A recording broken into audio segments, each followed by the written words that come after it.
इंकलाब news live, खबरों का express. नमस्कार दोस्तों, आप देख रहे हैं इंकलाब न्यूज लाइव में फारूक शाह और आज खबर लेकर आया हूं मुंबई के आर्य कॉलोनी से कि आर्य कॉलोनी में हमने खबर चलाई थी कि वहां पर डिफेक्टिव फूड पकड़े गए थे। डिफेक्टिव फूड में ब्रिटानिया और मॉडर्न और विप्स जैसी कंपनियों के खाद्य पदार्थों का एक बहुत बड़ा ट्रक मिला था, जिसके अंदर पैक यानी पैकेजिंग किए हुए माल का गोडाउन तलाशा जा रहा था। जब खबर हमने इंकलाब न्यूज लाइव पर यह चलाई थी, उस वक्त आर्य कॉलोनी के सीईओ इस मामले को गंभीरता से नहीं ले रहे थे। वहीं स्थानीय कुछ राजनीतिक पार्टी के लोग, सामाजिक संस्थाओं के लोग और पत्रकारों ने मिलकर जब इस मामले को गंभीरता से बताया और जब प्रशासन को अवगत कराया, तो अब जाकर के उस मामले में बहुत बड़ा खुलासा हुआ है। सुंदर पर्यावरण के लिए मुंबई के आर्य कॉलोनी को जहां काफ़ी ज़्यादा सिक्योर युक्त माना जाता था, वहीं कुछ आर्य के करप्ट अधिकारियों की वजह से कुछ फर्जी वेल्डरों ने अपराध का गढ़ बना रखा था आर्य कॉलोनी को।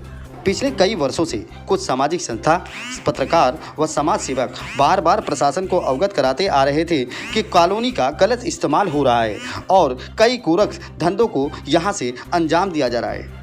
सड़कों पर बिकने वाले खाद्य पदार्थ जैसे ब्रेड, टोस्ट, बटर के बने हुए व्यंजन खाने के बाद ज़्यादातर लोग फूड पॉइजन के शिकार हो रहे थे और उसका एक बड़ा कारण यह था कि ब्रांडेड कंपनियों के एक्सपायर्ड फूड कैसे सड़कों की दुकानों पर सस्ते भाव में पहुंच जाते हैं। अगर डिफेक्टिव फूड के प्रोडक्ट का व्यापार स्लम एरिया से किया जाए तो बहुत आसानी से ऐसे अपराधी पकड़े जाएंगे। इसीलिए गोरेगांव के आर्य कॉलोनी को अपराधियों ने चुना, जहां पर शांति बनाए रखते हैं और किसी को कानो कान खबर नहीं मिलती। यहीं से ब्रेड, टोस्ट, बटर के एक्सपायर्ड प्रोडक्ट छाट बीन कर भेज दिए जाते हैं स्लम एरियो में, जहाँ रोड पर बिकने वाले व्यंजन में यूज किया जाता है और लोग सड़कों पर खाकर बीमार पड़ते हैं। कैटल फीड को स्टोर करने के नाम पे आर्य कॉलोनी के कई गोडाउन को यूज़ करते थे अपराधी और वो ये दिखाना चाहते थे कि हम जानवरों को खिलाने के चारा यहाँ पर एकत्रित करते हैं, लेकिन धोखा कई तरह से समाज को दे रहे थे। एक्सपायर प्रोडक्ट को कंपनी कभी भी पैक बाहर नहीं निकाल सकती। उसका नियम और कानून यह कहता है कि उसके पैकेट को फाड़ दिया जाए और कच्चा माल को गोनी या फिर किसी और चीजों में भरकर और उसे डिफेक्ट फूड के तौर पर उसे डिस्पोज किया जाए या कहीं ऐसी जगह उसको गाड़ दिया जाए जहां पर जानवर और इंसान उसे खा न सके। फिर आर्य कॉलोनी क्यों? वो आर्य कॉलोनी जिसे सुरक्षित माना जाता है, जहां पर सुरक्षा मुहैया की जाती है, जहां पर प्रशासनिक अमले की पूरी निगरानी होती है, वहां पर डिफेक्टिव फूड ले जाकर के अगर रखा जा रहा है या फिर वहां किसी अन्य कार्यों के लिए ले जाया जा रहा है, तो ये कितना बड़ा मामला है कि डिफेक्टिव फूड को आर्य कॉलोनी के जो सिपहसालार हैं, जो जिम्मेदार हैं, वो कैसे उसको एक्सेप्ट कर रहे हैं अपने गोडाउन पर। कई फर्जी वेल्डर इस प्रकार के प्रशासनिक स्थानों का इस्तेमाल करते हैं और शासन प्रशासन को व समाज को बड़ा धोखा देते हैं। लेकिन इन फर्जी वेल्डरों से बड़ा अपराधी तो वो कंपनियां हैं जो लीगल वेल्डरों को माल ना देकर बल्कि फर्जी वेल्डरों को माल देते हैं। और इस बार जब आर्य में डिफेक्टिव फूड बड़े पैमाने पर पकड़े गए हैं तो सब के सब अब कटघरे में आने वाले हैं।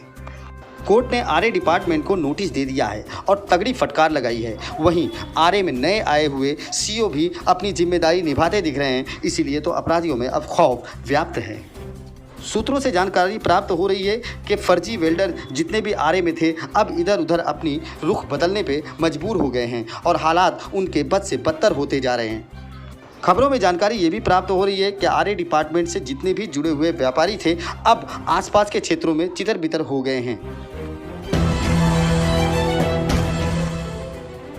जब यह खबर हमने इंकलाब न्यूज लाइव पर चलाई तो इस खबर के बाद प्रशासनिक अमले ने अपने हरकतों को अंजाम देना शुरू किया और फिर धीरे धीरे करके आज प्रशासन ने वो कदम उठा लिया है जिसके तहत आए हुए नए आर्य कॉलोनी के सीईओ ने यह फैसला कर लिया कि अब इन अपराधियों पर गिरफ्तारी की मांग की जाए, इनके खिलाफ कंप्लेन दर्ज की जाए।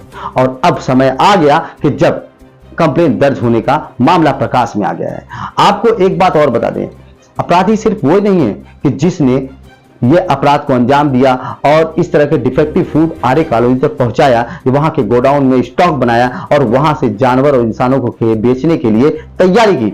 उससे बड़ा अपराधी वो होता है जिन कंपनियों के डिफेक्टिव फूड थे, डिफेक्टिव फूड थे ब्रिटानिया, बिप्स और मॉडर्न के। और ये कंपनियां पूरी जिम्मेदारी लेती हैं आम नागरिकों की जिंदगी की, क्योंकि इनके ब्रेड को लोग बिना सोचे समझे खरीदकर अपने बच्चों को खिलाते हैं। सड़कों पर लोग सैंडविच खाते हैं, लोग अपने घरों में वड़ा पाव के और पाव के आइटम लेके जाते हैं। और जब इनके प्रोडक्ट डिफेक्ट हो जाते हैं तो गवर्नमेंट इनको रूल में ये देती है कि आप उसे सिर्फ डिस्ट्रॉय ही कर सकते हैं, आप इंसानों को नहीं खिला सकते हैं, आप जानवरों को नहीं खिला सकते हैं। फिर ये प्रोडक्ट पेटी पैक, प्लास्टिक के थैलियों में पैक, फुल सील पैक आरे कॉलोनी के गोडाउन में क्यों जा रहे थे, ये बड़ा सवाल आता है। तो इन सवालों के घेरे में आते हैं वो कंपनियों के मालिक जिन्होंने सही वेल्डर को ये प्रोडक्ट नहीं दिया। आपको थोड़ी सी जानकारी हम बता देते हैं कि सही और गलत वेल्डर के बारे में। सही और गलत वेल्डर का मतलब यह होता है कि एक वेल्डर होता है जो डिफेक्टिव फूड खरीदता है और उसके नियम कानून के तहत जो बिल्कुल खाने के लायक नहीं है उसे वो डिस्ट्रॉय करता है। और अगर वो किसी काम में आने लायक है जिसका उसने लाइसेंस लिया है तो वो उस लाइसेंस के प्रोसेस के हिसाब से उसको तैयार करता है और फिर उसे मार्केट में जिस लिए बनाया गया है या जिस लिए वो लाइसेंस प्राप्त किया है उस हिसाब से वो लॉन्च करता है। लेकिन जो फर्जी वेल्डर होते हैं उन्हें तो मुद्रा कमाना है, उन्हें तो पैसा कमाना है, उन्हें इंसानों की जिंदगी से कोई लेना देना नहीं। तो कुछ ऐसा ही मामला आरे कॉलोनी में चल रहा था, जहां पर के डिफेक्टिव फूड खरीद कर लाए जा रहे थे। पेटी पैक था और उस पेटी पैक माल को लाने के बाद चेक किया जाता होगा और चेक करने के बाद उसमें से जो थोड़ा बहुत इंसानों के खाने लायक दिख रहा है उसे रोड के सैंडविच स्टॉल पर या फिर वड़ा पाव के स्टॉल पर या फिर ब्रेड पकौड़ा और तमाम तरह के खाने पीने के व्यंजन है वहां पर बेच दिया जाता है। जहां लोग 20 रुपए 25 रुपए में अपना पेट भरने के लिए सोच लेते हैं कि हम खरीद के खा लें और जीवन यापन कर लें, जिंदगी जी लें कैसे, वही मौत का सामान लोग खरीद लेते हैं। और इस मौत के सामान के सबसे बड़े सौदागर ब्रिटानिया, बिप्स और मॉडर्न जैसी कंपनियां हैं जिन्होंने सही वेल्डर को माल नहीं बेचा। तो अब उनके लिए भी मांग उठ रही है आम नागरिकों की कि उन पर भी शिकंजा कसा जाए। एक वीडियो हम आपको दिखाएंगे जहां पर कि इस मामले को गंभीरता से लेकर के शासन प्रशासन के बड़े नेताओं ने भी इस मुद्दे को गंभीरता से उठाया है। जहां इंसानों के खाद्य पदार्थ की बात की जा रही वही वीडियो में आप देखिए कि जानवरों के फूड प्रोडक्ट की भी बात हो रही है कि आखिर उनको क्यों ऐसे फूड प्रोडक्ट परोसे जा रहे हैं, आखिर क्या कारण है कि इस पर प्रशासन रोक नहीं लगा पा रही है। आरे कॉलोनी की खबर में हम आपको इतना ही बताना चाहते हैं कि जिस वक्त हमने यह खबर चलाई थी उस वक्त इस मामले को तो गंभीरता से नहीं लिया गया था, लेकिन जब इस मामले ने तीव्रता पकड़ी तो अब धीरे धीरे कोर्ट ने भी आदेश दे दिया है कि अब अपराधियों की गिरफ्तारी की जाए, उनके ऊपर शिकंजा कसा जाए। तो आपको बता दें कि बहुत बड़ी नामचीन कंपनी बन चुकी थी डिफेक्टिव फूड के मामले में, जो कि फर्जी वेल्डर थे और उसका नाम था। इस वक्त आरे कॉलोनी की खबर यह है कि वहां पर फर्जी वेल्डर जो थे वो फरार हो गए हैं और जो संबंधित अधिकारी थे वो सख्ती में आ गए हैं। और अब उनके अंदर खौफ हो गया है प्रशासन का, क्योंकि कोर्ट ने आदेश दे दिया है, कोर्ट ने नोटिस भेज दिया है। आरए डिपार्टमेंट के सीईओ ने भी फैसला ले लिया है कि अब इन अपराधियों पर शिकंजा कसा जाएगा। इसीलिए तो कोहिनूर कैटल फीड कंपनी का मालिक इस वक्त आरए कॉलोनी से फरार चल रहा है और वही कुछ फर्जी वेल्डर छुपे तौर पर अभी भी कार्यों को अंजाम दे रहे हैं। लेकिन वो वक्त दूर नहीं है जब अब शासन प्रशासन जाग चुका है, क्योंकि यह मामला अब बड़े आला अधिकारियों तक पहुंच चुका है और शायद अब आने वाले वक्त में वो अपराधी भी सामने नजर आएंगे जिन कंपनियों के मालिकों ने फर्जी वेल्डरों से साठगांठ करके सड़कों पर लोगों की जानलेवा सामान बेचने के लिए इन अपराधियों को खुलेआम छोड़ दिया था। तो अगली खबर में हम आपको ऐसी ऐसी खबरें दिखाएंगे जिन्हें जानकर आप चौंक जाएंगे, किस तरह से फर्जी वेल्डर अपने कार्यों को अंजाम दे रहे हैं और मुंबई के आरे कॉलोनी से निकल के अब वसई विरार की गलियों में फूड प्रोडक्ट बेचने वाले हैं। तो हम आपको अगली खबर में वो दिखाएंगे जिन्हें जानकर आप चौंक जाएंगे। सतर्क रहें, सावधान रहें और नकली फूड प्रोडक्ट खरीदने से पहले एक बार जरूर उसे चेक कर लें, हो सकता है इसमें आपके बच्चों की मौत छुपी हो। हम अगली खबर में फिर लेकर आएंगे। हमारे चैनल को सब्सक्राइब करिए, लाइक करिए, शेयर करिए। जय हिंद, जय भारत।